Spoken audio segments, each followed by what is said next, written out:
Today, I have the pleasure to talk to a recent graduate from the University of Birmingham, Jasmine Rai, and we'll be discussing her dissertation entitled An Exploration of the Representations of Punjabi-Sikhs within Bollywood cinema and how this affects perceptions of their community.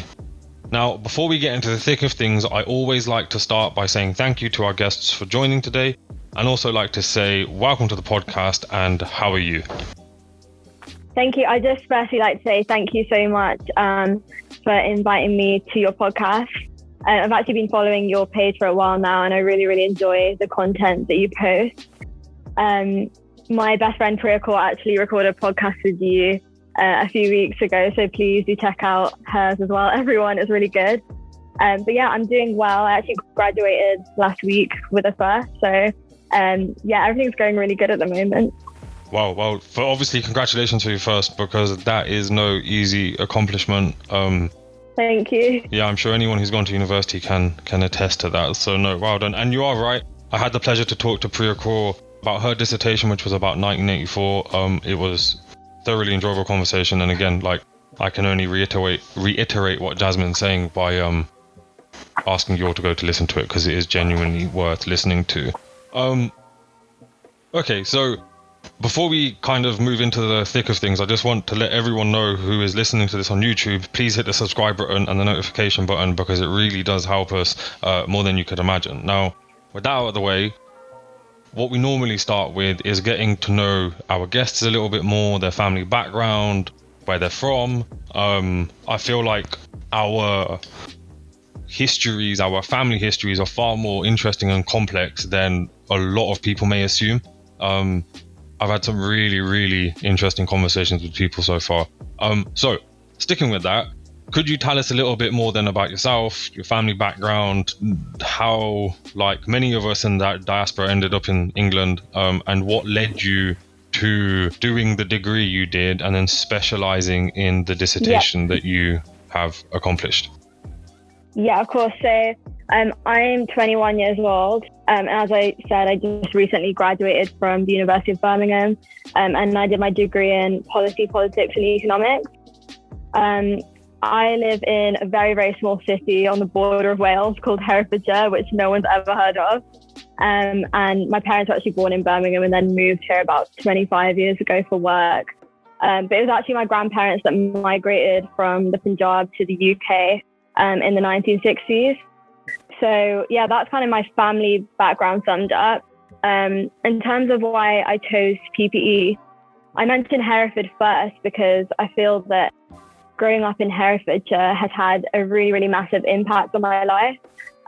Herefordshire is a predominantly white area where ethnic minorities make up about 2% of the population. And I'm convinced my family's probably 1% of that. So yeah, I think growing up, I felt quite sort of uncultured and disconnected from my Punjabi roots. It was only really in my later teenage years, I kind of wanted to just make more of a proactive effort to learn more about my Punjabi culture. I started listening to more Punjabi music, watching more Bollywood films, things like that. And I actually started to research a lot more about Punjabi history as well. I know that you also recorded a podcast with my friend Amandeep from the UK Punjabi Heritage Association.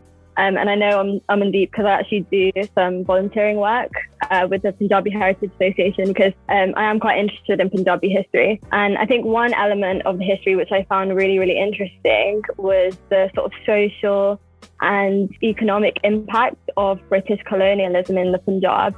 And I think that really played a big part of why I chose to do politics and economics at university. But yeah, and then in terms of my dissertation, as I said, I became a lot more interested in sort of South Asian issues and affairs. And to be honest, I've always loved Bollywood films, so I think the topic came to me quite naturally.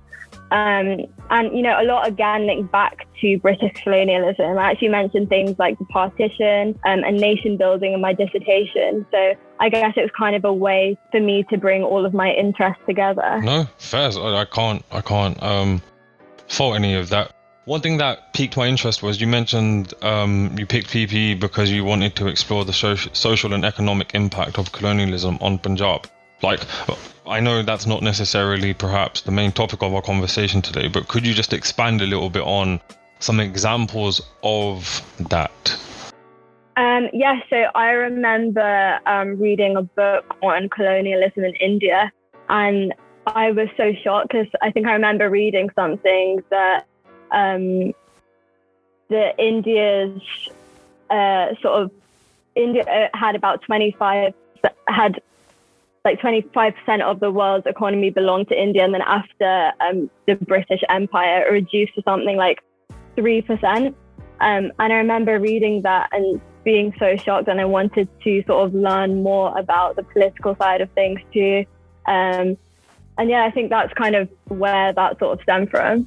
No, fair enough.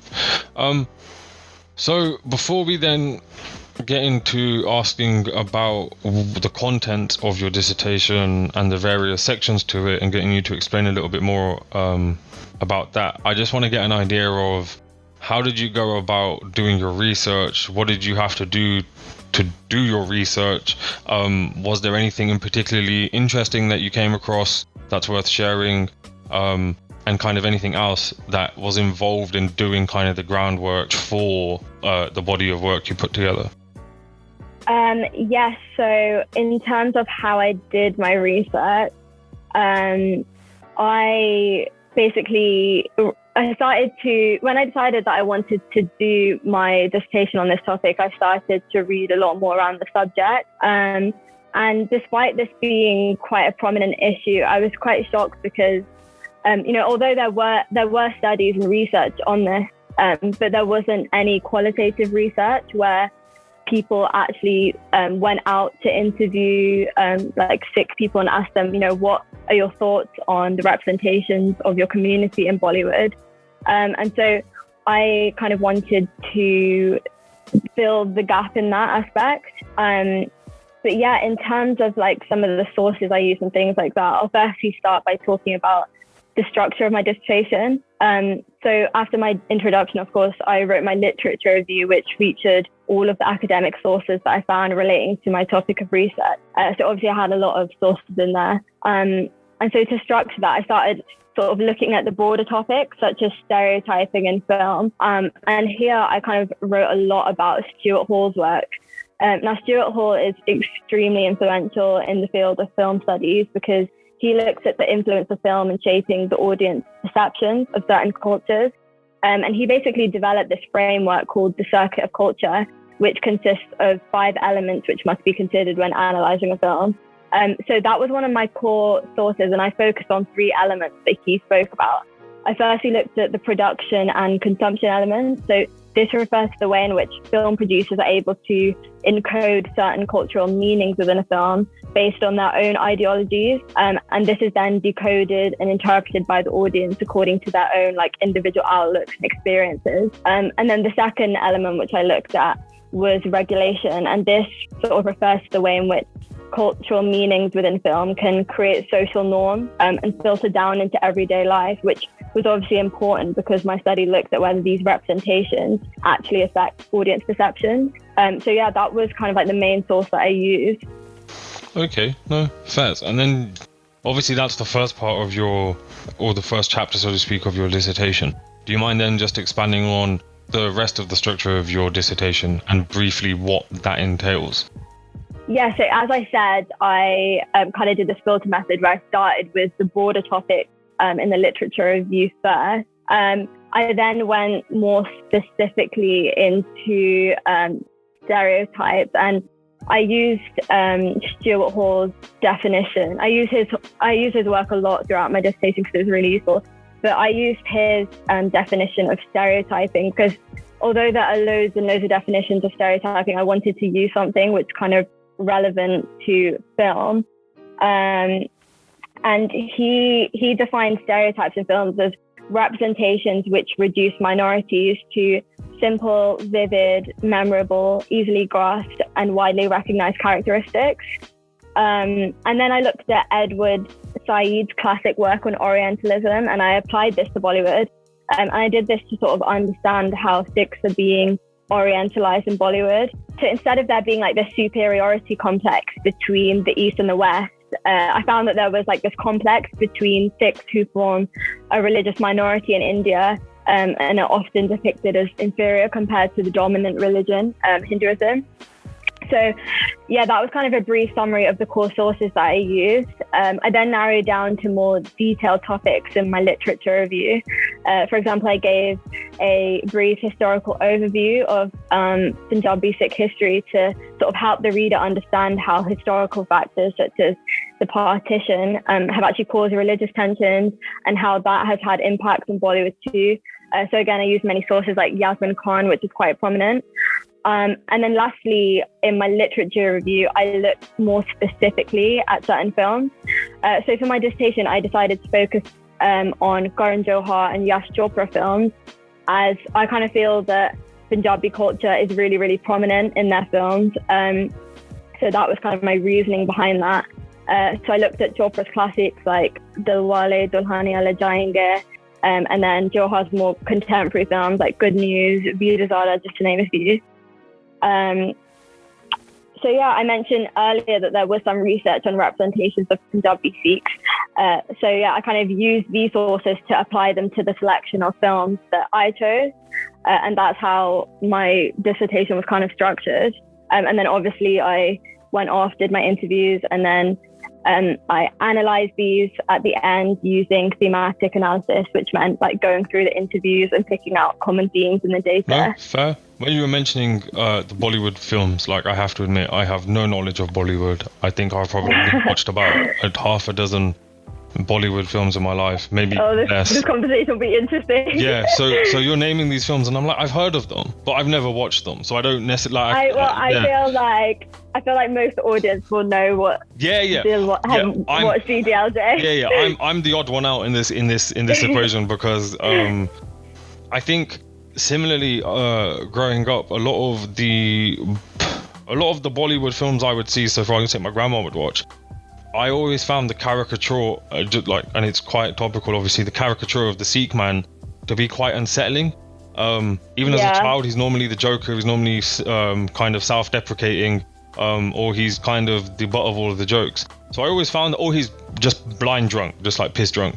Yeah, fully. Yeah, and so like that kind of just turned me away from a lot of Bollywood. And then on top of it, like, no offense to people who love it, but I just find it really irritating when there's like 5 scenes and then there's about 50 minutes of dancing and singing. Just going back then to your dissertation on the topic that we're meant to be talking about today.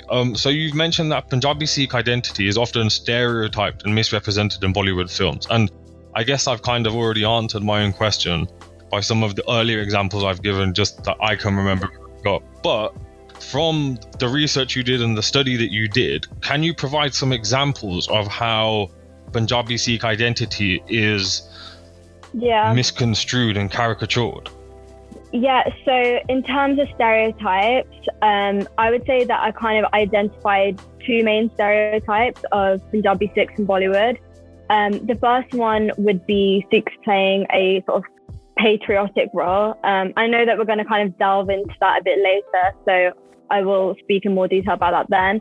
But the second one, and I'd say the main stereotype, is exactly how you describe, would be like Sikhs playing clownish, drunk, and like party-going characters.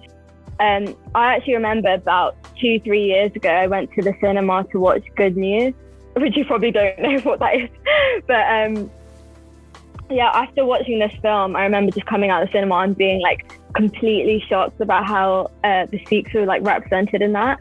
And so for those who don't know, Good News is a comedy film produced by Karan Johar, and it's basically just packed with so many uncomfortable stereotypes of Punjabi-Sikhs.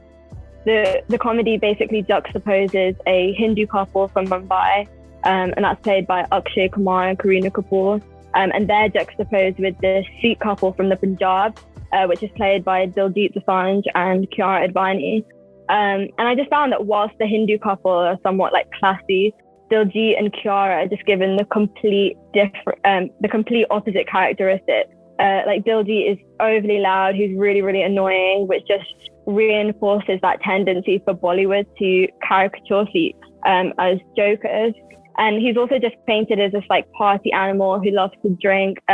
And I just felt that overall the Punjabis were just painted out as outright stupid throughout the film. For example, they like frequently mispronouncing English words for comic relief, which for me just kind of depicted them as like intellectually inferior compared to the Hindu couple who seem a lot more educated and sophisticated. And I feel like it's this kind of stereotype which is widely seen in Bollywood with films like Singer's King, for example. So this movie you've just mentioned, Good News, I've never watched it, so I don't really know, like I can't say like I know X, Y, and Z, but from the impression you've given me, I can well imagine how it pans out. Now, one question that I always have is, considering you've got people in that movie like Diljit Dosanjh, don't you think there's also a level of responsibility on them as members of the Punjabi-Sikh community? No, definitely. I think what you're saying is really, really valid. And I often think about that too. Like, why would Diljit take this role when they're literally taking the piss out of his community? It really is like a double-edged sword, because I guess you see people like Diljit Dosanjh becoming really, really successful in Bollywood. And then it's like, woo, we have like representation of Sikh people. But yeah, it is a double-edged sword, because then you see them, but they're playing these stereotypical roles. So it is really annoying. But yeah, I think I remember. Yes, sorry. Yeah, sorry. I was just going to say, but at the same time, and again, some people may find this slightly distasteful, but some people would argue there's no smoke without fire. And like the stereotype of Punjabis being big and loud and brash, like, I don't want to say it's true, but it's kind of true. Like, no, yeah, I'm loud as fuck. Like, and I don't mean that offensively, but as in like, even put a couple of Punjabis in a room and they'll have a party. Yeah, you're right. I think the Punjabi community have like the most fans ever. But the thing is, I'm not saying like Punjabis can never be portrayed as these funny people.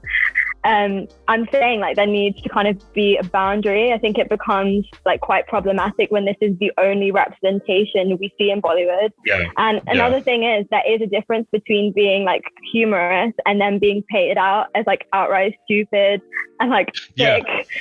There's humor and then there's ridicule. And I think also what you're actually saying is, it's not that Punjabis aren't loud or funny or this or that, but they can also be so many other things. And yeah, I completely understand that point, which is like, you don't just focus on one area constantly, and that I guess is completely fair. Yeah, exactly. I feel like sometimes when you talk about these kind of issues, that you can sometimes get the sentiment from people like, oh, it's just a joke, like get over it, why are you thinking so deep about it? But essentially that was kind of what my dissertation was all about. Like, is it actually just a joke, or does this narrative actually have like real life implications, and does it actually affect people's perceptions and what it did? Yeah, and I think that nicely leads us into, well, and also alludes to what you spoke about earlier in respect to kind of being shown as nationalistic. Now, I would argue that nationalism that is reinforced within Bollywood and is typically associated with Sikhs or depicted via Sikhs is just an inheritance of the martial race theory and this constant push of like Sikhs are the ultimate fighting machine. I have to admit, there is one Bollywood film that I actually did decide to watch myself about a year and a half ago. I was completely horrified within the first 20 minutes and kind of got a bit pissed off and turned it off. And that film was Kesari. Now, I only watched it because it got loads of, like, everyone was raving about it. Like, my chacha kept messaging me. Even my dad was like, apparently it's worth watching. And my dad, like myself, doesn't watch, but like, he just doesn't watch Bollywood. So I thought, all right, fair enough. Let's see what it's like, what it's got to say. Turned it on. I think the first 5 minutes is just like loads of really emotive music, and then it kind of starts. Now, as you know, I've got a history degree, so as soon as I watch something that claims to be some type of historical account, I'm going to research and tear it apart. So in the first 4 or 5 minutes, I was like, none of this is adding up. And then it basically just turned into like a superhero movie, because it is hugely dramatized, isn't it? It's like so over dramatic, it takes away from any sense of realism. So you're kind of like, am I watching the Indian Avengers? Like, what is going on? But coming back to this, I think Cassidy was just oozing with this martial race theory and nationalism. Now, do you think that they are only the two type of identities that Bollywood run with because they both play a role? So like even films like Bhagat Singh, although he's Sikh, quote unquote, obviously people debate about whether he died Sikh or not, but I'm not about to get into that. But is it literally the case that your Sikh identity is only portrayed in a positive light if it's fighting for some cause other than itself? So Cassidy, it's fighting for the British. In Bhagat Singh, it's fighting for independence. Like there's nothing that's like going to show Sikhs, and I don't quite mean it in as a nationalistic sense as it sounds, but not as in a Sikhs for Sikhs movie. No, yeah, I completely agree with what you're saying. I actually wrote about that in my dissertation.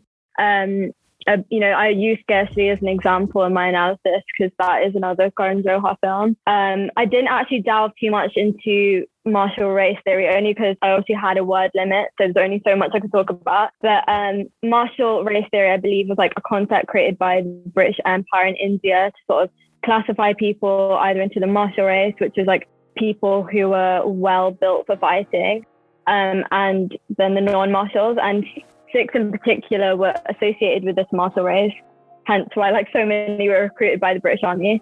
And it's actually really interesting because one of the questions I asked my interviewees was, what's the first thing that comes to your mind when you think of the Punjabi-Sikh community? And I remember one person saying like, oh, they're really, really big and strong, which kind of reiterates the points that you're making. And I think Bollywood definitely does play on this too. In Kesari, for example, you mentioned that film as being a really good example. And, I feel like Sikhs being depicted as patriots they're kind of like represented and tend to be very hyper masculinized within the nationalist ideologies like brave soldiers or freedom fighters. And again, like exactly what you said, I think Sikhs are only depicted positively only because they are kind of being transformed into this object of the nation's desire, because they're essentially fighting for the Indian nation and representing what a good Indian should be like, if you get what I mean. Yeah, no. Okay, so now we've obviously spoken about misrepresentation, and we've touched upon a couple of examples in terms of Sikhs who are often caricatured as being the clown or the drunkard, or on the flip side, they're depicted as this hyper-masculine, super nationalist. Now, do you think this type of misrepresentation has always been there? And do you think this will always carry on? Or have there been periods or have there been even just movies? Because I doubt there's been a prolonged period. Have there been any movies that you've come across that you've been like, well, actually, this bucks the trend. This portrays Sikhs like this, or whatever the case is?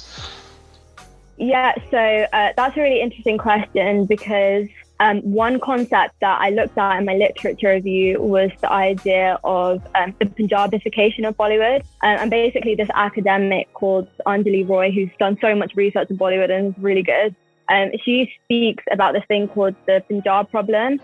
And this basically entails the rising significance of the Sikh diaspora and the increasing economic power of Sikhs in India. And as a result, Punjabi-Sikhs in India and around the world have increasingly contributed towards Bollywood's financial revenues as they play like a larger part of the Bollywood audience now. And because of this, she argues that Bollywood producers have tried to change the representation of the Punjab and Punjabi-Sikhs in the past 20 years or so to more positive and increased representations in order to sort of maximize their financial returns by like appealing to the Sikh market audience. So I think you can sort of describe that as a period of change. And I remember a few of my interviewees mentioning films like Ulta Punjab, which for once actually gave a very sort of realistic outlook of Punjabi culture. It's based on the drug epidemic in the Punjab, and Diljit Dosanjh plays a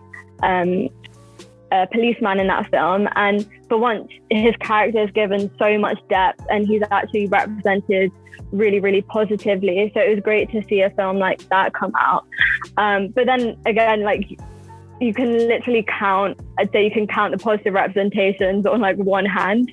And I think overall, you do tend to see those stereotypes as like the majority of films you do see Sikhs playing those stereotypes. And I just wanted to quickly talk about the representation of Muslims as well in Bollywood films, because I think Muslims as well, like Sikhs, are always stereotyped too. If we look at a lot of post-partition films, we'll see Muslim women as like objects of desire. We see Muslim men playing like these barbaric Mughal rulers. And then after 9/11 and after the Mumbai terrorist attacks, we see a shift, and then we see Muslims being portrayed as terrorists with films like Funna.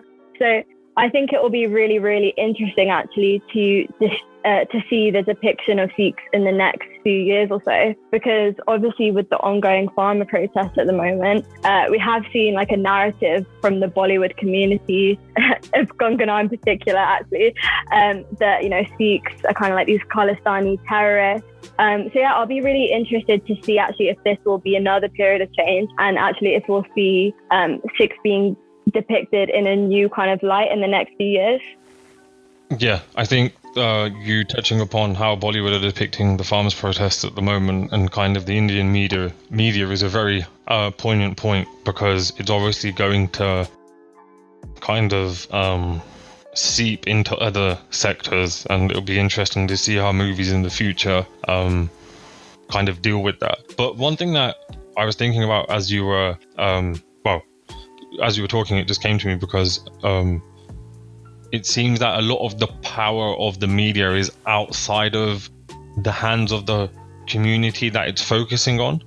So do you think that in order to change some of this, not to change it, but in order to provide more than just this stereotypical kind of image of Sikhs, do you think that not even a lot, you only need one or two, but do you think that there's a responsibility on behalf of our own community to actually kind of be like, all right, well, maybe I can create a movie, or like maybe I can become a director in that field and kind of change the narratives?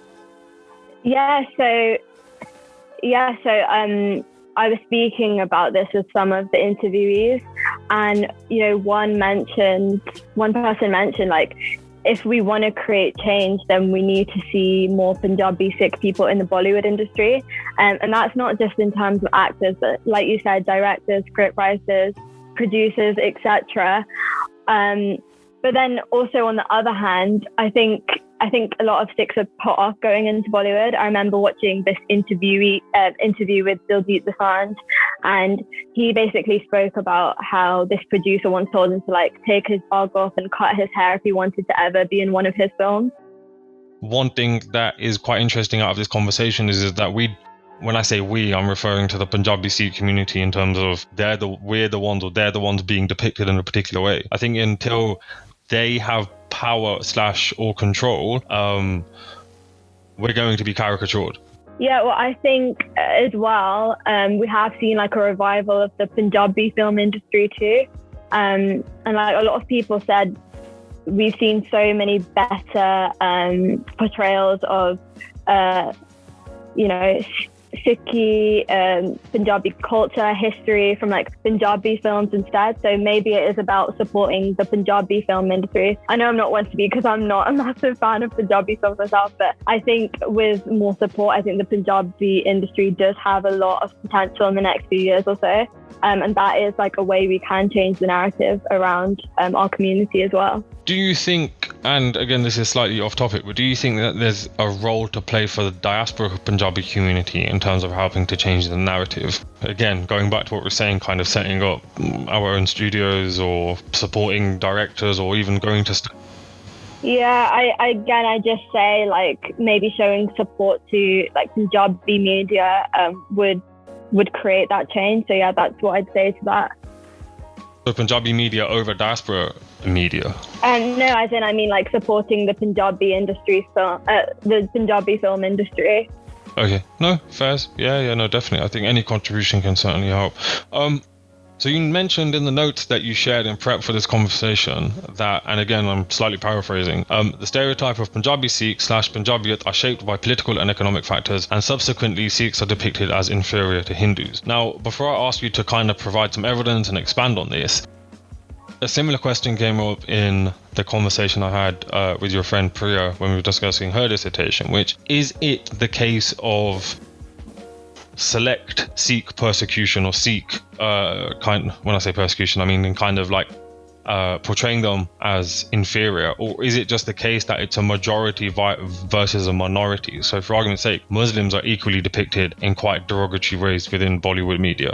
So is it a case of it's a majority minority complex, or is this something slightly kind of more than that? I think that's a really good question. I think, you know, as I said, it's not just Sikhs who are given this negative representation. You know, if you look at Muslims, I think, you know, Gujaratis are also stereotyped, South Indians are stereotyped.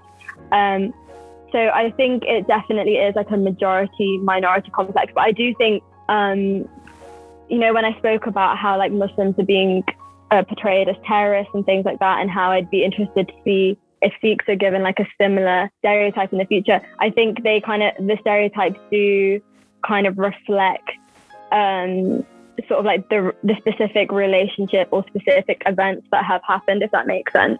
So again, like I said, with the representations of Sikhs in the future, that might be related to the fact that there's a narrative now that Sikhs are like these Khalistani terrorists, if that makes sense.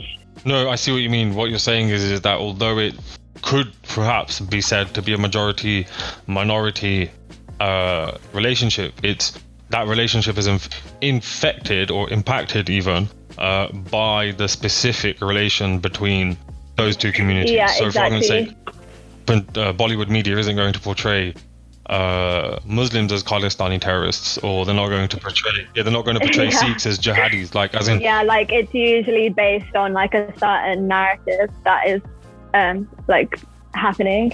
Yeah, no, definitely.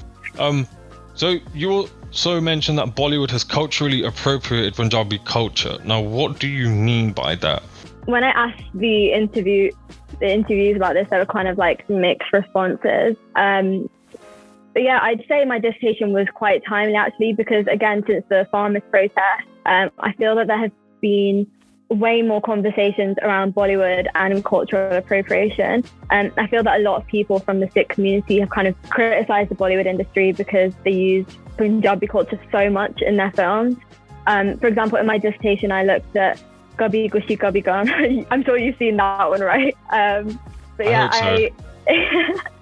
that doesn't sound very convincing. But yeah, I looked at Kabhi Khushi Kabhi Gum because like throughout the whole film, you see no relevant you see like nothing to do with Punjabi culture. And then the song Say Shava Shava comes on, and you see this group of Sikh men doing Bhangra and singing Bala Bala to like the Doors playing, and it just comes like completely out of nowhere and has like no relevance to the film.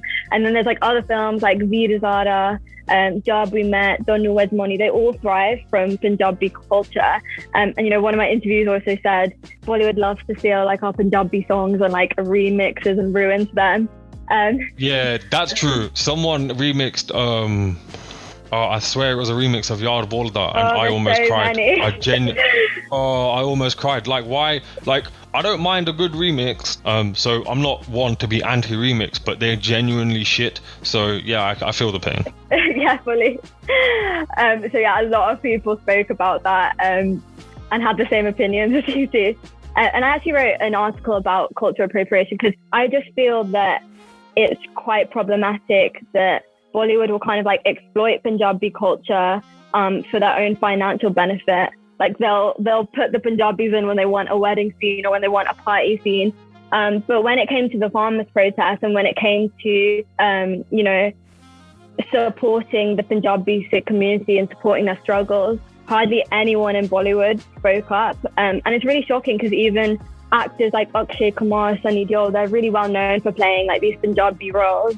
Not one of them kind of spoke up for the community. But, you know, when I asked one of my interviews, I mentioned this at the start, I asked whether she thought Punjabi culture was appropriated in Bollywood. And she said, well, you could just consider it like appreciation of the culture. But the fact that Punjabi-Sikh characters themselves tend to be represented so negatively, yet Bollywood kind of capitalizes from their culture, it kind of just proves that it is being appropriated. So I don't disagree with that. And again, just being devil's advocate, and to throw a spanner in the work, like, for them, isn't it just playing a role? Him playing a Sikh, like, why does that then require them to then talk about Sikh issues? Because as far as some would be concerned, that's just a role he's being paid to play. Once he's done, that's it. He carries on being who he is. No, I get that, but I think it isn't just a role. I think them two are quite well known for kind of championing Punjabi culture. Like if you go on Akshay Kumar's Instagram, I once saw this like video of him doing like Bhangra dancing and things like that. And so yeah, I think as well, the fact that they've done so many of these Punjabi roles as well, I feel like they should have more responsibility. So would it be fair to say that actually what you're pointing at is that because they've literally made their careers off portraying Punjabi-Sikh, and it's because of that, Look at Akshay Kumar, like one of his biggest films was Singer's King, and he, became so big after that as well, and it's just like, oh, now you don't want to remember us when we need you. Do you know what I mean? No, touche. I think that's a fair point, which is if they've made their entire career of portraying Sikhs or Punjabi culture, and then when Punjabi-Sikh culture is making a stance or whatever was being questioned, they're not there. I think that's fair. Like I can't question that really. So no, touche. So the conclusion of the notes that you shared with me to prepare for this really struck a chord, because what you said rings very true. As I've mentioned, I don't watch a lot of Bollywood, but Gear City is obviously one that I did unfortunately watch like the first 20-15 minutes and realized it was hugely historically inaccurate, hugely dramatized, and obviously stereotype Punjabi-Sikh identity massively. Well, basically just down to the 2D aspect of being a national soldier, basically. You have no career outside of that. You have no identity outside of that. And your Sikhi is somehow inherently entwined with the future of the nation state. But hey, now, I know we've spoken slightly about kind of what we can do to change this stereotyping and this portrayal of Punjabi-Sikh culture in the way that it has been. Now, if someone gave you a magic wand and was like, all right, whatever you wish for it will occur, what would you hope occurs or happens in the future in terms of the portrayal of Punjabi-Sikh identity and culture within Bollywood? But then equally, what do you think of the Bollywood landscape in general? So do you think that there needs to be really deep-rooted change before there can be any kind of consistent change in what Bollywood is producing? Yeah, I firstly want to start off with the deep-rooted changes. I know you kind of touched on one of the things I mentioned about the stereotypes being kind of shaped by political factors, and I kind of wanted to just talk about that first, because that sort of links to deep-rooted change. So I feel that Bollywood films do tend to reflect contemporary Indian politics. At the moment, Hindu nationalism is extremely prevalent in India. We've seen that minority communities have historically and are currently being marginalized by the government. In terms of Bollywood, a lot of the interviewees mentioned that the government had control over the Bollywood industry, and that the government also had really, really strong relationships with all these like Bollywood actors, producers. Like if you look at the Bollywood weddings, you'll actually see politicians. I think Modi actually goes to some of the weddings too. And so because of this ideological influence, I think Bollywood films do tend to be very Hindu-centric in nature. And as a result, like minorities, including Sikhs, then tend to be subordinated, stereotyped, or like seen as the other. And a really important example, which I wrote about in my dissertation, was Veer Zara. In this film, Veer is like this patriotic Sikh army officer, and he then obviously falls in love with Zara from the Pakistan side of the Punjab. And then this kind of scene where he's showing her around like his life in the Punjab. And one thing I remember was this scene where he's kind of like shown praying to some Hindu gods. there's like no reference to his like Sikh identity. And for me, it kind of just felt as though, like, if we want this Sikh guy to be the protagonist, then we need him to conform to these like Hindu values. And it just felt as though his Sikh identity then became downplayed and sort of unacknowledged. It was bastardized. Exactly. I think the word you're looking for, it was, but I think you're far too polite in some regards. And I don't blame you for that. Like, as in, that's definitely not a criticism, but I think in relation to what you've just discussed, I think a lot of people would agree that the Sikh identity was completely bastardized. Yeah, exactly. It's like, why were there no scenes of him at like a gurdwara or something like that? Yeah. And they could have easily, literally, like, they could have done that. As in, there's no reasoning other than they didn't want to. Yeah, exactly. And I remember being so shocked because whilst I was researching this, I found this massive research paper all about this film on Veer Zara. And the whole paper was about Veer being a Hindu and Zara being a Muslim. And I was like, hang on a minute, he's not even a Hindu. And I literally had to go back through the film because I remember as a kid, he wore this like Kanda necklace and one spoon. And I found it and then I realized, oh, actually he is a Sikh. But the fact that like people don't even realize, because there was like no reference at all to his religious identity, is just crazy to me.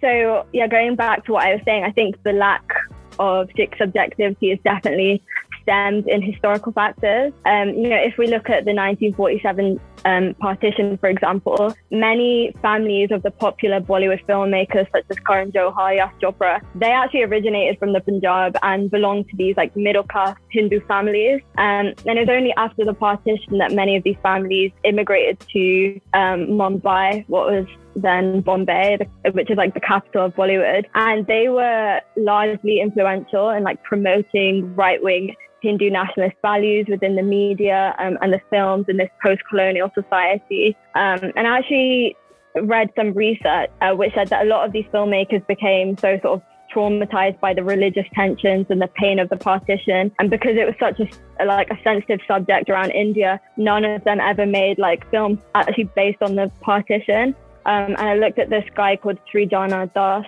and I have a quote here from him which says, "The partition created the post-colonial Hindu, Muslim and Sikh, imbuing each with a popular set of characteristics largely based upon the community's roles as remembered and recounted in the violence of 1947. I think there is definitely a lot of like religious tensions which just stem from that. And then later on we see the 1984 genocide, followed by the anti-Sikh riots, which again worsened Hindu-Sikh relations. And I remember actually talking to my mum about this, and she said that at the time of the riots, like Amitabh Bachchan said something like, an eye for an eye, which he was kind of justifying that it was okay for like this violence against the Sikhs to happen. And again, like she said that in the Indira Gandhi funeral, you saw so many Bollywood stars, which again, like you can see that connection between Bollywood and politics playing out again. So going back to what you originally said about, deep-rooted change, I think definitely there needs to be like this separation between politics and Bollywood. I don't think that's realistic, but if I had a magic wand, that would be something that would change. Yeah. No, fair. I can't knock that answer, because I think that's what, like, as in, I like to have these conversations and also try to figure out, all right, well, if that's the issue, how, like, what is the kind of the end goal and how do we get to it? And I think what you're saying is fair, because actually the Indian system is so deeply entrenched in pretty much every aspect of Bollywood that even to try and change the portrayals of Sikhs and these caricatures and stereotypes would take a far greater kind of macro change outside of the Bollywood industry in terms of the politics and other things. Now, I've gone through all of the questions that I wanted to ask you. I just want to check, is there anything that you want to include or anything that we've missed out that you want to mention? No, I feel like I've covered everything, but I just think it's, really important that we had this conversation today. I think it's really important for other people to have conversations around these kind of issues. And, like I said, I felt like it was only until the farmers' protest that it took people to start having these conversations. I definitely encourage people to kind of start thinking more deeply about these issues. No, thank you. And equally, anyone listening who has got a body of work or has done something or another and wants to discuss it, like, feel free to get in touch, because with this podcast, and actually with probably most of them, I just reach out to people like I have with yourself, and I ask if you're interested, and thankfully you were, which was brilliant, because I've had a great time. I've also reminisced about all of the Bollywood movies that I've evidently missed out on, but no, I found it really interesting. I hope people listening find it interesting. If you do, please comment below in the comment section, obviously, and let us know what was the best part for you. Otherwise than that, I just have to say thank you for taking your Saturday afternoon out to have this conversation. No worries, it was a pleasure, and I'm looking forward to all the other stuff that you have coming up. No, thank you, it means a lot. Thank you, take care. Bye bye.